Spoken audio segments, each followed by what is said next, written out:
Agora a gente volta ao noticiário aqui nacional, aqui do Brasil. Eu cumprimento mais uma vez o presidente da FIENG, da Federação das Indústrias de Minas Gerais, Flávio Roscoe, que agora vai nos explicar sobre a importância de medidas para fortalecer a indústria brasileira, com destaque para o estado dele. Presidente, bem-vindo. Boa noite. Boa noite, Lívia. Vou retomar a pergunta que eu fiz anteriormente. Eu falava sobre a apresentação da documentação pela Confederação Nacional da Indústria de sugestões e demandas para o setor, pensando aí no cenário nacional. Com certeza a FIENG também tem um conjunto de medidas, de propostas para alavancar a indústria brasileira. Geraldo Alckmin disse que nossa indústria sofre um processo de desindustrialização precoce. O senhor concorda com isso? Estamos vivendo esse momento?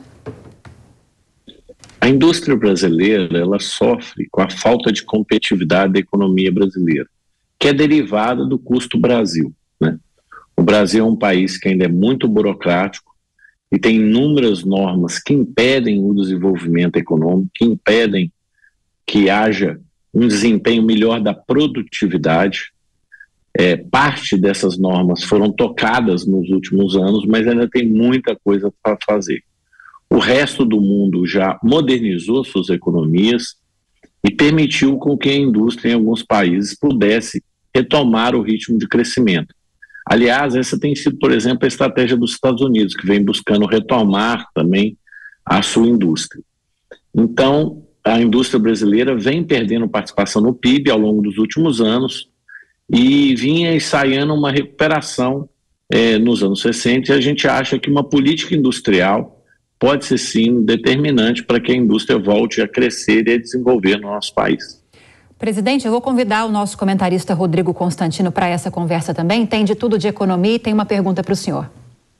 Boa noite, presidente. Quando o senhor fala de política industrial, queria que o senhor elaborasse melhor esse ponto e se isso vai ao encontro da mensagem do vice-presidente e ministro Geraldo Alckmin. Usar o BNDES para estimular, se isso ajuda a reduzir o custo Brasil, que o senhor mencionou de forma indireta, né? A dificuldade, a burocracia, as normas que atrapalham a vida do industrial brasileiro. A indústria, ela tem uma peculiaridade, às vezes, diferente de outros setores da economia.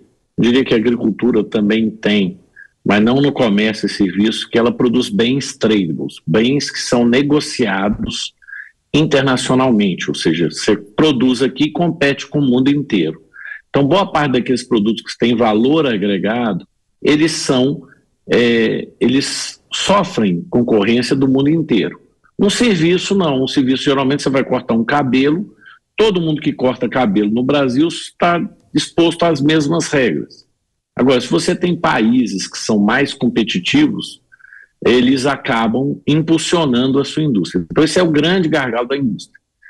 O BNDES ele pode ser parte da solução porque há sempre um desequilíbrio da taxa de juros brasileira com relação aos pares no mercado internacional. Nossa taxa de juros ela é estruturalmente mais alta que dos pares internacionais. E como investimento industrial é investimento de capital intensivo, muitos países utilizam bancos como o BNDES para financiar a indústria, em alguns casos para financiar a exportação.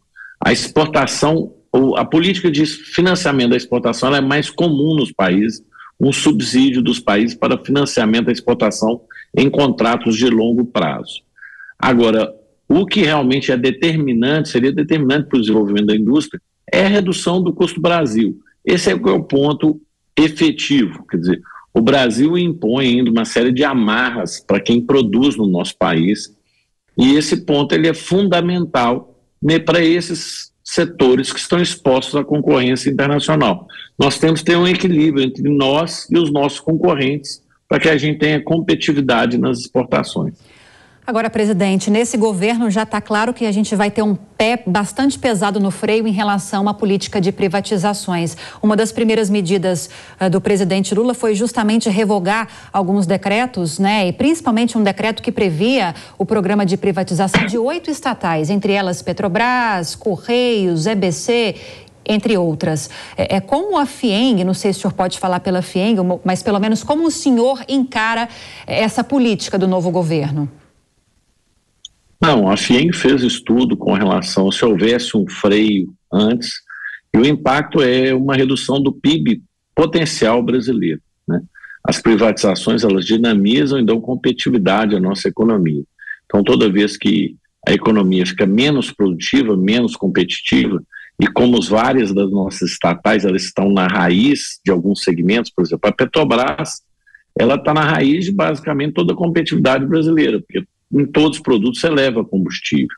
Então, se há ineficiência naquela empresa, ela é repassada para todas as cadeias que dependem da Petrobras como fornecimento. Falando de combustível, mas na verdade a Petrobras é o grande fornecedor de produtos petroquímicos do Brasil.